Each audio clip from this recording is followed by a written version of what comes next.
Hey, this is Glenn Rubinstein, author of podcast Advertising Works, and you're listening to The 360 Entrepreneur with Jan Ilonga. This is episode 205, and today we talk about podcast advertising that works. Here we go.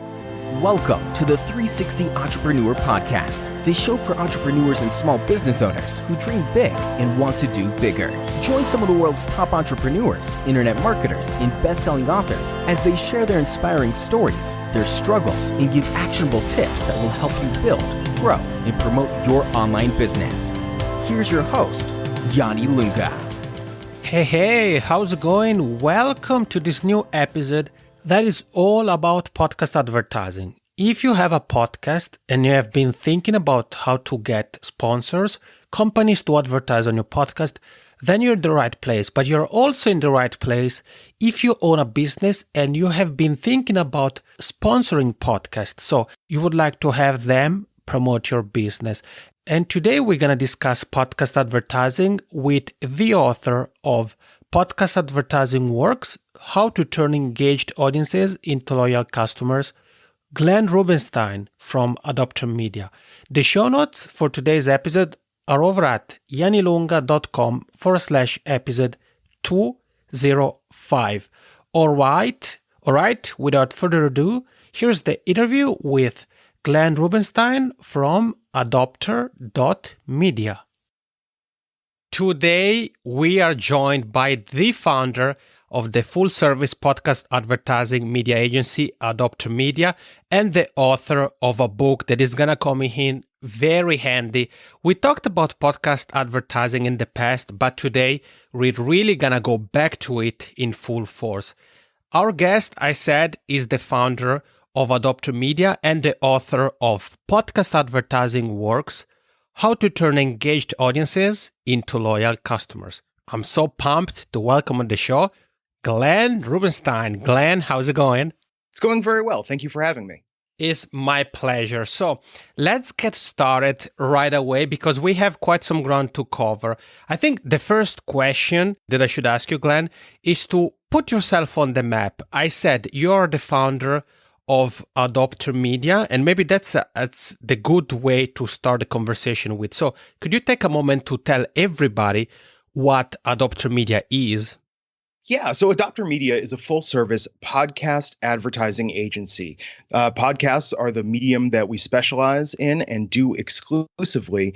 The agency's been up and running for a little over a year now, and before that, I spent over 4 years at Twit, which is the world's largest tech podcasting network, where I was the director of marketing and also responsible for about 20% of their podcast ad sales. So I've been doing this business now for over 5 years, Wow. and it's crazy to me that podcasting is thought of as such a young medium when in reality, I'm sure a lot of your listeners know it's been around since the early 2000s, Right. but really it's since the debut of smartphones that it's just taken off with a vengeance. And especially in those last 5 years, we've seen podcast advertising mature from being a medium that was worth barely $10 million to now being projected to be worth over $200 million in this year, 2017. Yeah, I mean, you said it, Glenn. It's an industry that has been around for some time. But if you think about it, there's still quite a good chunk of people around who don't even know what a podcast is, right? Yeah, it's amazing. And I deal with that all the time when I get calls from agencies, when I get calls from people that work in marketing or advertising. They'll often say to me first thing that, hey, just full disclosure, I've never even listened to a podcast. So well, here's the good news for podcasters. For anyone out there that's hearing that and going, oh my God, it's still so obscure. It's really not. It's just that it's on the rise. And if you look at the study that came out last year, Edison Research and Triton Digital, the Infinite Dial study, that's what tracks the growth of podcasting. They found for the year ending 2015 that 1 in 5 Americans are listening to podcasts, which is big. It's the biggest that podcasting has ever been, but it's not quite on the level of radio or TV.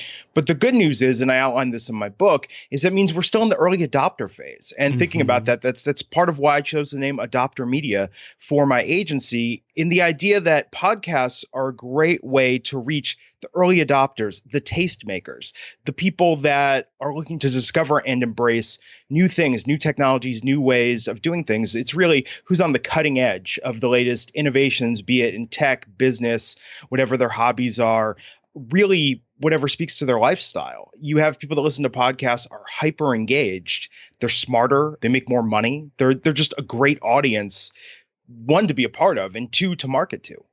And I think, Glenn, what you just said is also a very good news for those who are interested in podcasting but haven't started yet, right? Because it means that there's still room to enter this space as an audio content creator. Yeah. And that's the thing. So I always put it this way. It's harder now to launch a podcast than it was, let's say, 5 years ago. Mm-hmm. But it will never be easier again than it is today. Right. It's only going to get more difficult as time goes on. And what's funny is I had experience 10 years ago in the early days of YouTube. I was a part of a series called Lonely Girl 15 that was very popular. And then I launched an online series after that. And I remember feeling really burnt out on online video around 2011, 2012, which is why I stopped working in that medium. But what's funny is look at so many of the top YouTube channels today. Right. Those launched in 2011 and 2012. So it was getting harder at the time. But again, it's never going to get easier. So if you're listening to this right now and you're thinking, oh, should I start a podcast? I don't know. There's too many out there. It's only going to get harder the longer you put it off. So you heard it. Glenn Rubinstein was talking to you. If you're here and you're listening to this interview and podcasting has been something that has been at the back of your mind for quite some time, definitely it's time to get started. And Glenn, a moment ago, you mentioned some figures related to podcast listenership, and you mentioned also some figures related to budgeting, podcast advertising budget. So could you take a moment to share with all of us what is the current state of podcast advertising? Well, so we're at the stage right now, what we know based on the latest Infinite Dial study, which is the most extensive of podcasting, that about 60 million Americans are listening to podcasts at least once per month. 1 in 5, I expect that number to grow. By the way, the number that it grew was 20% from 2014 to 2015. That's the longest single year jump in the history of podcast consumption. And Bridge Ratings, which is a firm that estimates what different advertising industries are worth, they've come out and said north of $200 million this year, 2017, is going to be spent on podcast advertising. And their projection is that it's going to be at $500 million per year for the year 2020. So what's really cool about that is we went into 2016, a year ago, with people saying, God, podcast advertising might hit $50 or $60 million this year. And this was in January of 2016. We actually got to December of 2016, and everyone that crunches the numbers looked at it and said, oh, wow, podcast advertising actually did $160 million this year. So it's growing, and it's growing faster at a rate that anyone could have predicted. And part of the reason, by the way, that this number is so hard to track, and I think this should give hope to a lot of smaller independent podcasters out there, is, look, you can figure out based on what's publicly released the numbers that Midroll, that Podcast One, that NPR, that the larger entities are doing. And you can get a sense of what their stake in that $160 million number is. What's cool is that there are a lot of podcasters out there, and I know probably half a dozen of them whose podcasts you've never heard of, who are maybe on the iTunes charts, but they're a little more lower and buried, and they're making six-figure incomes doing their own small independent podcasts with audiences that are anywhere in the thousands to the tens of thousands. And it's a business for them. It's what they do. It's not glamorous. It's not high profile, but they're making a living at it. And, they're not only sustaining, they're thriving, pursuing their passion through podcasting. Yeah, I mean, thank you. First of all, thank you, Glenn, for sharing with us what the current state of podcast advertising looks like. And you mentioned the Infinite Dial study, like in every episode. I'll make sure to link to that, as well as everything else Glenn and I talk about in the show notes. And Glenn, I want to ask you, following up on what you just said, I mean, you talked about podcast advertising from the podcaster's perspective, and we're going to go down that hole in a second. Before we do that, though, I want to take a moment to talk about podcast advertising from the other side of the coin. So if there is somebody here with you and I who may be interested in advertising on podcasts. He or she has a company, so isn't necessarily interested in hosting a podcast, but is like, podcast advertising sounds interesting. What would you say to that person, Glenn? What can a company get from podcast advertising? Well, again, never a better time than now because the field is only going to get more crowded. But the main thing you can really gain from advertising on podcasts is an opportunity to reach highly engaged audiences. And what I mean by that is if you're listening to a podcast, it's not like the radio or TV. It's not like you're just simply choosing from, the 500 options that are available to you. It's not something you do passively, like, I'm just going to put this on and sort of zone out and play around on my phone. If you're listening to a podcast, you sought that out. You're a fan. You're discovering it. You took the steps to go through on iTunes to subscribe, to download it. It's something that you're engaging with by the nature of the medium.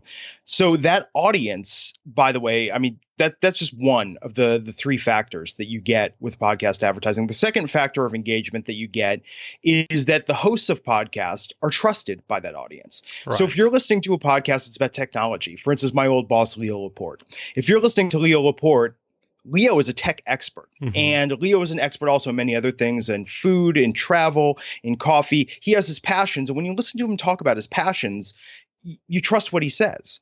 So if he's advertising a product or service that he's equally passionate about, you're going to feel that in the ads. And if he makes that recommendation, you're going to be stoked to go out there and try whatever it is that he's telling you is so wonderful that has had this impact on his life. And you're going to want it to have the same impact on yours. The third factor of engagement is that podcast ads aren't shout ads. They're not ads that you just put on TV and try and get in front of as many people as possible. It's not an ad you put on a billboard hoping people drive by and see it and take action. They're whisper ads. They're conversational ads. They're ads that, again, are going to be delivered by somebody like a Leo Laporte who's going to talk about it and talk about it in a personal way and also at the same time make it feel like content. It's not like the idea like, hey, now we're going to toss to a commercial and then we're going to be back in 2 minutes to continue the show. If you say that, people are going to start hitting their skip button right away because you're saying, now we're going to take a break from what we're doing and play this pre-recorded ad and then come back. You hear that, in radio all the time. You hear that in some podcasts. You're going to get ads that are contextual in podcast advertising, which means ads that feel like the content of the show. Now, don't get me wrong. It'll be labeled as an ad. People will know you're sponsoring the episode and paying to be there. But when done right, the ads should be just as interesting as listening to any other part of the show. I like that. I like that a lot. Thank you, Glenn, for sharing it with us. And I like that you talked about, first of all, the listener's engagement that, as you said very well, when we listen to a podcast, is because we really want to listen. We are fans. So it's not like with music, for example, that sometimes we listen to music in the background as we're doing something else. When we listen to a podcast, we're focused on that. And now your last point, I really like that you said that even though it's an advertising that is being talked about in the podcast, it fits into the narrative of the podcast and listeners don't mind that. And I think the next question I should ask you, Glenn, always related to podcast advertising from a company or potential advertiser perspective is, what are the things you think a person or a company should think about if they are interested in advertising on podcasts? What would you say are the few things to think about or maybe look at? Well, you want to think about first and foremost, who's your audience specifically? That's how we start the process. With every client that works with me and works with our agency, we start by asking, who do you want to reach? And these are the things you should think about. I'm just going to put it out there as a shameless plug. These are the things that we help you do at Adopter Media, and we in some cases do for you at Adopter Media to help plan and execute your podcast advertising campaigns. But you want to think about who your audience is, and then consider what are the podcasts that can help us best reach that audience. Now, we have a bit of an advantage as an agency in that we know a lot about the hosts that host the podcasts that we place ads on. So, for instance, I mentioned earlier, like Leo Laporte. Leo Laporte is a tech expert, but I also happen to know that Leo Laporte loves coffee. So if you've got a coffee product, I'm going to say, hey, we're not just going to put you on coffee podcasts. We're also going to put you on a podcast that has a host who is just crazy about coffee and the way he communicates it to his audience audience is really authentic. We know that tech nerds are big coffee drinkers as well. We think that's a good fit. So, it's not just a cheesy line when we put on our website that we find and create opportunity, because what we're going to do is we're going to put you on every obvious podcast where the obvious opportunities are. But then what we're going to do is find those hidden opportunities in terms of looking at the podcasts that have some overlap. A good example of this is, we know advertisers want to reach, a tech audience and want to reach a business audience when going for a lot of campaigns, right? Because they want to say, hey, we want to get tech companies to use our product. We want to get entrepreneurs to use our product. We pointed out an opportunity to an advertiser just yesterday, in the late afternoon. We were saying, God, you want to reach tech people, you want to reach business people. We work with some photography podcasts. And what's interesting about that is these photography podcasts, a lot of them are listened to by pro photographers. So on one hand, you have people that are interested in photography from a tech point of view, but you also have the entrepreneurial mindset, because a lot of these photographers are making money doing their photography. Right. So, this is sort of a hidden vertical, as it were, to find these opportunities. If you have something that will appeal to a broad audience, great, we can help you find that broad audience. But at the same time, we can help you find these narrow slices, these narrow verticals, to get you additional opportunities that might not have been so apparent. And by the way, a lot of these hidden opportunities are often a gold mine for an advertiser, because you're placing bets, essentially. And that's the other thing to think about with podcast advertising, is when you do your first campaign, you're placing bets, and there's a really good chance that a lot of your bets are going to be even money or above bets, that you're going to, make back a return on them. But there's also the chance that you're going to get some that pay off, 2 to 1, 3 to 1, 5 to 1, if you tap into that right audience. So when you're doing this, you're taking some risks when you place things on podcasts, but at the same time, these risks can pay off substantially if you tap into that right vertical. It's just a matter of finding it. So that's something definitely to keep in mind. The other thing to keep in mind, and this is huge for advertisers, is that this is not like other forms of media. You're not going to come in and basically dictate what the spot's going to be, down to, now we want you to have sound effects, and then we want you to go to the website, and we want you to do this, we want you to play this interview clip.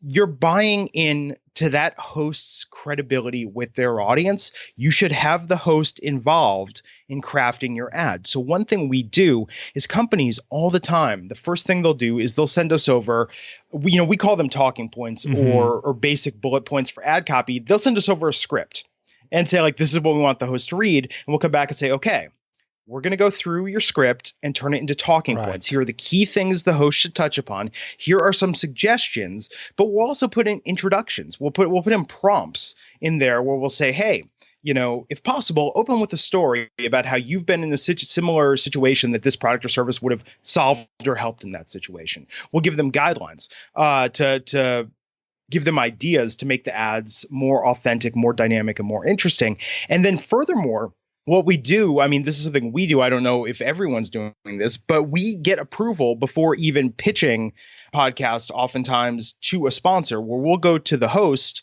and say, hey, what do you think about company X, Y, or Z? Is this something you've used? Would you like to give it a try first? They'll want to often test drive the products before they even say yes or no on whether they'll have them as an advertiser. So what you're doing here, it's a hybrid. Right? It's a little bit of direct response marketing. It's a little bit of influencer marketing. And the other important thing to keep in mind and remember, and this is critical, and I say this to all advertisers, and I'm sure you as a podcaster can feel the pain with this one, and I know a lot of other podcasters do. Respect the boundary of being an advertiser going into it with a podcast. Go into it and say, hey, we'd like to sponsor your podcast. We'd like to form this partnership with you. But don't open the conversation with saying, yeah, and it would also be really great if you had our CEO on as a guest. You respect that there is a boundary between editorial and advertising. Yes, sometimes opportunities come up, and sometimes you do have people from your sponsors on as guests. But I think a lot of companies now have this idea that they can come into the space and basically, not only dictate what the ads are going to be, but dictate what the content is. Right. And that's part of it growing as a boom industry, right? Part of when you're in a boom industry is when people start getting misconceptions about what it is, gross misconceptions about what it is. And I think because of all the money coming in right now to podcasts, we're starting to see that. We're starting to see where advertisers, want or think they can have that additional level of control. But remember, you're letting the podcast take the lead on this. Yes, you're sponsoring the episode, but that's what's going to make it succeed. Because if you come into it, if we listen to this episode, right? So if I came on and the entire episode was all the time me saying, well, here's what I want to talk about, and yes, it's a great question, but at the same time, hey, let's get another plug in for my book while we're at it, that's an interesting question, Jan. In chapter 3 of my book, I really delve into this. And if people pick this up, people would be immediately stopping to listen if they said, man, this guy's really just going on and on about his book. You don't want it to be an infomercial. You don't want it to be something where it feels like it's forced or unnatural. Mm-hmm. Jan, you're the host of this podcast. You know your audience. So if you're asking me the questions, I'm hoping to provide informative and entertaining answers, but this is your playground. This is your house. And as a guest, I respect that. And if you're going to advertise on a podcast, you have to respect that. This is the podcaster's house, and it's their credibility with their audience that they're loaning to you as part of the sponsorship deal. So they've got to protect that first and foremost. So don't be offended if they push back on you sometimes and say, no, we don't think that's the best idea, or we don't think that'll play with our audience, because they know their audience better than you do. Can you feel that? Can you feel that? Can you feel your headphones on fire? That's Glenn Rubinstein. Glenn, you just dropped so many value bombs. I love it. And this last point, you touched a point. I think it's so important, especially for new podcasters. Oftentimes, I think you've seen this yourself. As hosts, we tend to forget, as you just said, it is our playground. I say, your show, your rules. So we should really be confident in what we do. And as you said very well, we should be able also to draw the line. So if, for example, somebody who we collaborate with as an advertiser tries to, quote unquote, interfere with the content or something like that, we have to be aware that we are the ones in control of the content, of the show, of the boat. So it's our job to tell them, that's not such a good idea. And you talked, Glenn, about the benefits of advertising on podcasts. You said we can get in touch with people that are really engaged. You shared some of the things to talk about. First and foremost, obviously, asking oneself about the audience. And I think in what you shared, Glenn, it was so powerful because you didn't say, ask yourself who your audience is, and then go and look for big podcasts. You said, ask yourself who your audience is, and then find podcasts that can help you reach that audience. And I think that's very important. And you share some pretty cool tips also for podcasters on how we can make ads more effective. So you said, think about them in terms of key points rather than scripts. Think about adding stories, guidelines, and things like that. I'm really enjoying this conversation, Glenn. And you mentioned Adopter Media. That's what you guys do. Again, the site for Glenn's agency is adopter.media. You're also going to find that alongside everything else Glenn and I are talking about in the show notes. Now, Glenn, if we look at podcast advertising from both stakeholders, so hosts and advertisers, when it comes to audience metrics, what are the things to think about? What are some of the numbers or standards, rule of thumbs, if there are any, we should think about when we are trying to enter the podcast advertising discussion? There are really two companies that are largely I don't know. I want to say respected because I feel like that somehow, is dismissive of anyone else who's doing this. But I think there are two companies that are a standard, as it were, when it comes to download tracking. And one is PodTrack. The other is Libsyn. Obviously, they're raw voice. We have an emerging platform with Art19 that does dynamic insertion and stat tracking. But if you have your stats tracked through a company like PodTrack or a company like Libsyn, and you can show, whether with screenshots or Excel exports on there that you're hitting consistent numbers, that's accepted by the vast majority of agencies and sponsors, although we do tend to err on the conservative side. So the way you want to think about it is, hey, if you're getting 26,000 downloads per episode, 27, 28, maybe a couple go over 30, you can confidently say, hey, we get a minimum average of 25,000 downloads per episode without fail. Because remember, you are making a guarantee to that sponsor that you're going to hit 90% of whatever the numbers are you sell it at within that first 30 days. If you don't hit 90%, and the idea is that you'll hit that other 10%, by the way, and the following days that follow. But you want to hit 90 in the first 30 days. If you don't hit that, you want to think about doing make good ads, like free bonus ads to make your sponsors whole, to complete the order. So it's sold based on downloads, which are the same as impressions. And you want to think about it because it's CPM based that, hey, if you have 10,000 downloads per episode and consistently minimum of 10,000, and that's what you sell it at, and you've got a $20 CPM, that's $200 per episode that you're selling it at. So if you sell, let's say somebody buys 10 episodes, they buy $2,000 worth of ads from you. You've said, okay, I'm going to sell you 100,000 impressions. You want to make sure you're hitting those numbers or over delivering. And I think that's part of the magic that podcasters want to keep in mind, because this is what advertisers look for. I'm going to tell you right now, and this is part of where people are really afraid about dynamic advertising, because the idea of dynamic or digital insertion advertising is, hey, if I pay you, Jan, for 10,000 downloads, when you hit download 10,001, you're going to sell the next 10,000 to a different advertiser, and boom, I get the 10,000 I paid for, and it's a transaction. It's not a partnership at that deal. It's I paid you for this, you gave me this, our relationship is over. Right. Advertisers really want partner relationships. So Jan, if you say, hey, we have, again, 10,000 downloads per episode, what they know is, okay, when Glenn Rubinstein's a guest on there, yeah, it's going to do at least 10,000, but maybe you're going to have Tony Robbins on an episode, and maybe that's going to blow up and go viral. Tony's going to promote it, and maybe you'll have 100,000 downloads per there. They want to know, again, they are placing bets that they're paying you for 10,000, but you might over deliver tenfold for them on those number of downloads if you get a great guest. And that's a value add. That's a bonus that you're giving them because they've invested in you as a podcaster. And they're not just buying one episode. And by the way, that's something else that, I talk about in the book. I push this all the time. It's so heartbreaking when advertisers are like, oh, well, we'll test one and see if it works. No, you're not going to test one. You got to have a little skin in the game. That's a very good point you touch upon. So if you were to give some tips on that, what would you say would be a good window of time for advertisers to experiment with podcast advertising, and maybe even same for podcast hosts? If it's a larger podcast, you can do it in 3 episodes. But again, we're talking a larger podcast. Right. We're talking about something that's, maybe near 50,000 downloads per episode. You could do 3 episodes, and they don't have to be 3 in a row. You could spread out 3 episodes over 5 or 6 weeks if it's a weekly show. And that's for a weekly show. For a daily show, you're going to want to do 3, anywhere from 2 to 3 weeks, so that, whether it's 10 or 15, whatever episodes that works out to. For smaller podcasts, so for one that does have, let's say, 10,000 downloads an episode, I would say 6 is fair. And what's nice about 6 is that, because again, you are dealing with a smaller, more niche audience, but you're going to get that repetition, you're going to get that partnership. And especially if you're a podcast that has these spikes, use that to convince an advertiser to buy more episodes.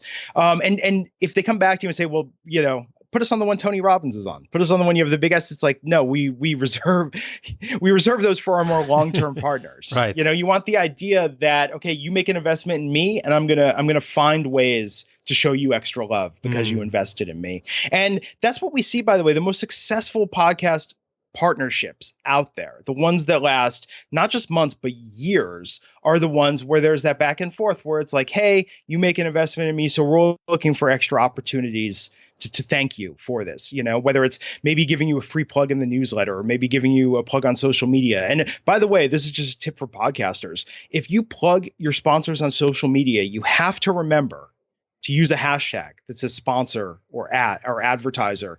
The FTC is very serious about that. So, it's great that you love your sponsors' products. You want to talk about them on social media, but anytime you talk about somebody you're doing business with, you do have to disclose that. Same way in an ad, you start an ad saying, hey, now we want to thank the sponsor of today's episode. Remember that when you're doing social. That's very important. But that's just some of the extra opportunities that you can offer people. And that's why sponsors want to make that investment.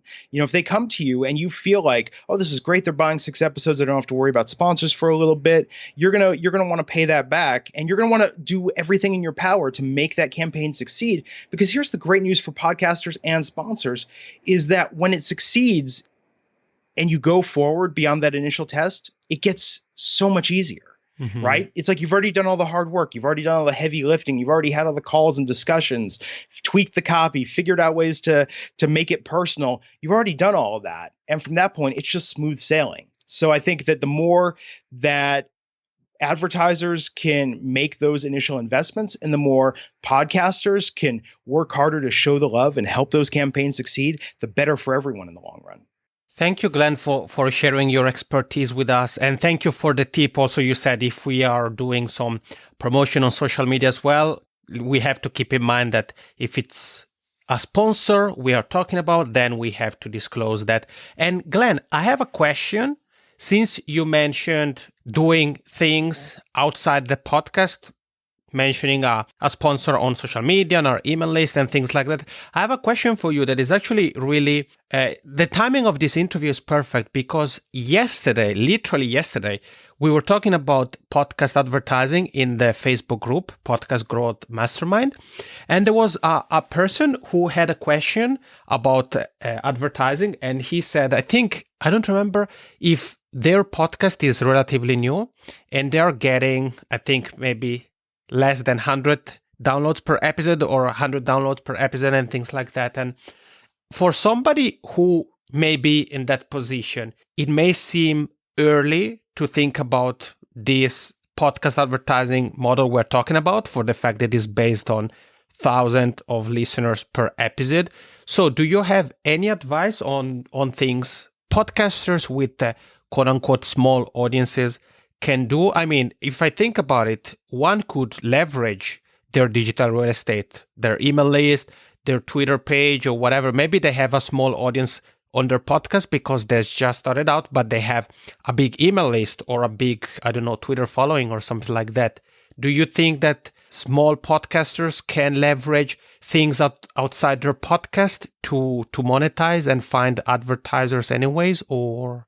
Yeah, and they certainly can package it. You know, what I would recommend actually is doing the inverse, the flip side of this idea. So if you have a large audience in social media or through a newsletter or through your blog, and you also have a podcast and the podcast audience is small, but your other audiences are big, I would actually use your podcast as a value add and say, hey, I'm going to sell you sponsorships in my newsletter. Hey, I'm going to sell you sponsorships on my website. And if you sign a big enough deal, I'll give you my podcast as a bonus. And I would say my podcast is small, but let's see what it does. And then if the advertiser is seeing great results through the podcast, in addition, then you can have the conversation about monetizing that. But I think you certainly need to leverage all of your resources available to grow your podcast audience. And that's the other thing to remember. I mean, I don't think anyone in the year 2017 is naive enough to think, hey, I'm going to do a podcast and it's going to be huge from the get-go. Right.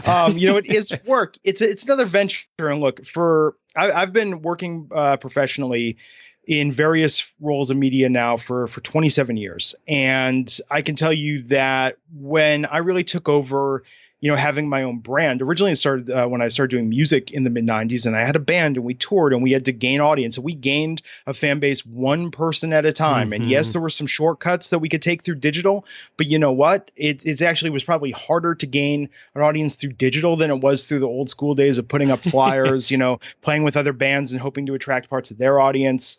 I mean, think about it like almost like that, to be honest. So if I'm starting a podcast today, what do I want to do to help build my tribe, to help build my audience out there? I want to guest on other podcasts, right? Because then people are going to hear me and I can plug, hey, and I do this podcast, mm-hmm. So you can have audience sharing, partner up with other small podcasters, do some swaps like that and some guest spots to help, maybe you can get your couple hundred people into someone else's podcast and they can get their couple hundred people into yours.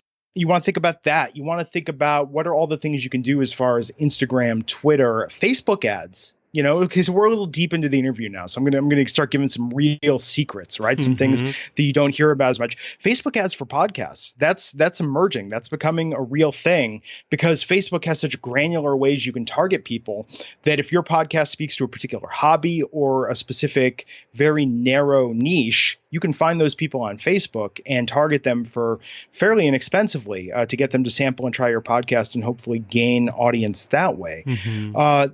There's a lot you can do. And I think we're going to see more opportunities, by the way. I think it is going to start to become kind of like how YouTube made that switch where I think you might see, and this is just speculation, but I think some of the larger podcast portals that are now doing editorial where, they'll pick podcasts to feature. And by the way, they're overwhelmed. So don't even prey on that happening, like getting featured on iTunes or Stitcher or iHeartRadio, because they're getting emails from everyone saying, hey, it'd be great if you could feature our podcast. I think they might do what YouTube did, because YouTube used to have heavier editorial features. Then YouTube started selling that space to where you could have your videos featured. I think if I had to predict where the industry is going to go in the next year, I think a portal will start doing that and letting you buy it. And I think there might be some more affordable options for smaller podcasts out there, to where you can get that sort of feature. But that's the other thing too. You should think outside the box. I mean, we're starting to see, again, secrets of the business. We're starting to see some podcasts advertise on other podcasts, actually buy ads on smaller podcasts. I mean, why not? If you can get something that's cost effective enough, right. I don't think you have to go out and sponsor a podcast with 50,000 downloads, or maybe you could do something with dynamic ad insertion. Maybe you can buy YouTube ads. YouTube ads are cheap. There's like a $4 CPM on those, right? I mean, so why not pick something relevant to your vertical, put together a little 30-second trailer for your podcast, and put that on a bunch of YouTube videos to promote your podcast with a link to say, hey, go here and check out an episode. I like that. I like that a lot, actually. Glenn, thank you so much. Really, you're sharing so much. And I like the fact that you're also sharing some outside-the-box strategies, things that are not thought of by probably 98% of podcasters. So you talked about Facebook or YouTube advertising, for example, thinking about advertising on other podcasts and things like that. I really like that idea. And we covered quite a lot of ground. Again, I'll make sure to include the links of everything we have talked about here in the show notes.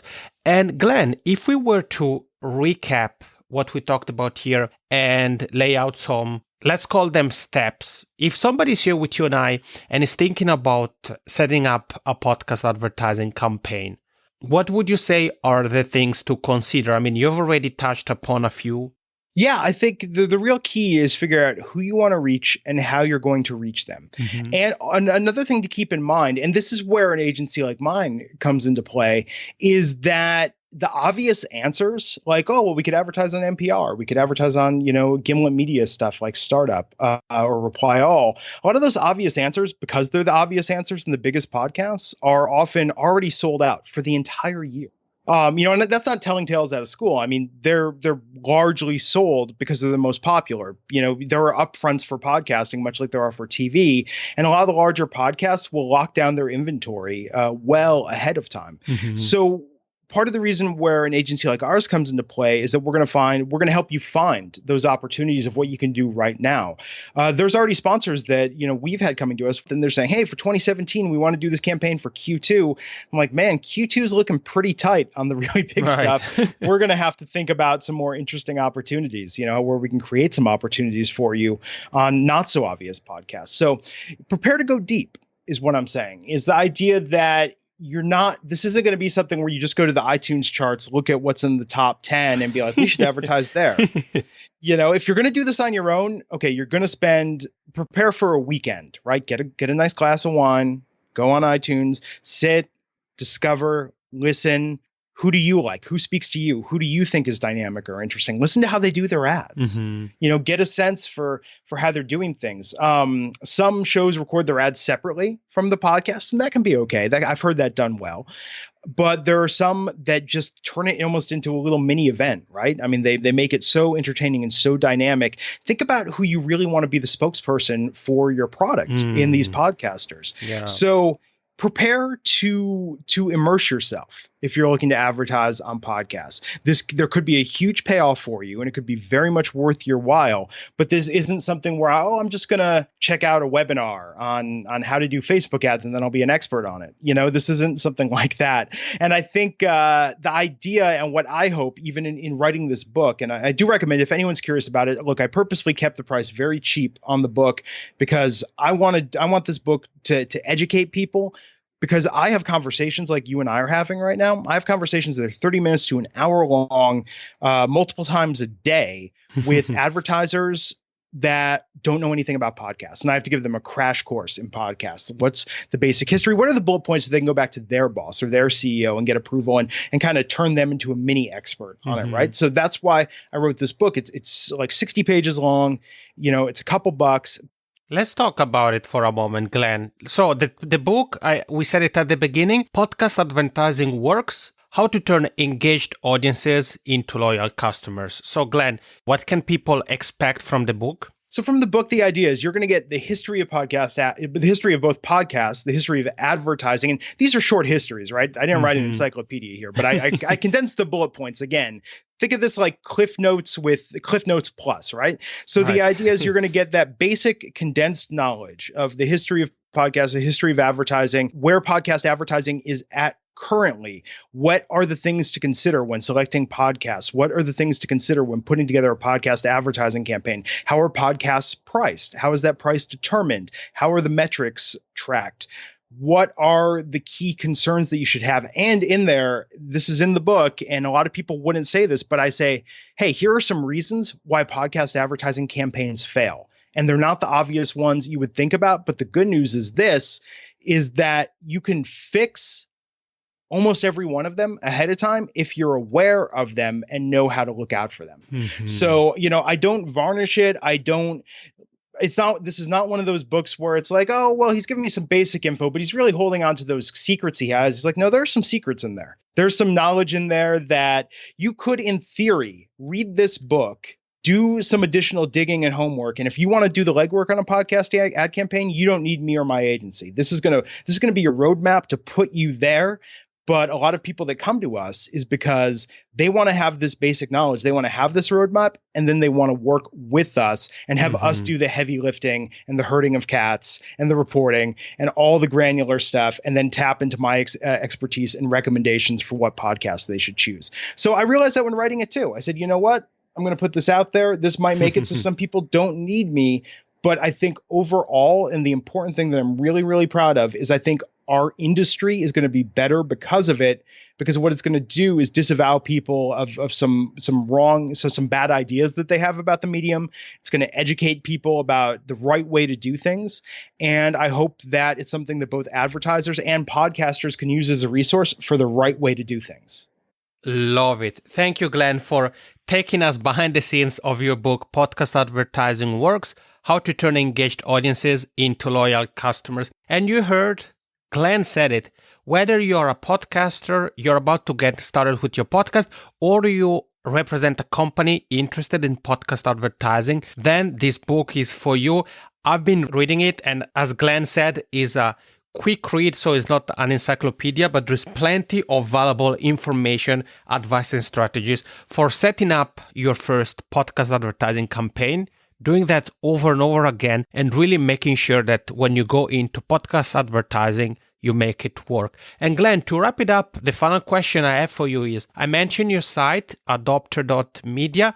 I know you are on Twitter at Glenn Rubinstein. I'll link to those in the show notes. And if somebody would like to get in touch with you, maybe to ask a question or simply give you a shout out, what would you say is the fastest way to do that? Is it Twitter?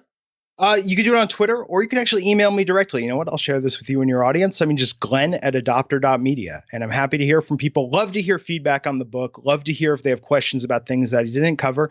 And I'm happy to give some advice. I'll just put this out there as a sort of disclaimer, because I'm sure you have a lot of podcasters listening to you. So the way we work as an agency is we do not exclusively represent any podcasts, meaning that if you come at us and say like, hey, I've got a podcast, can you get me some ads? Well, that's yes and no. The way we work is we don't want to be responsible for all your advertising.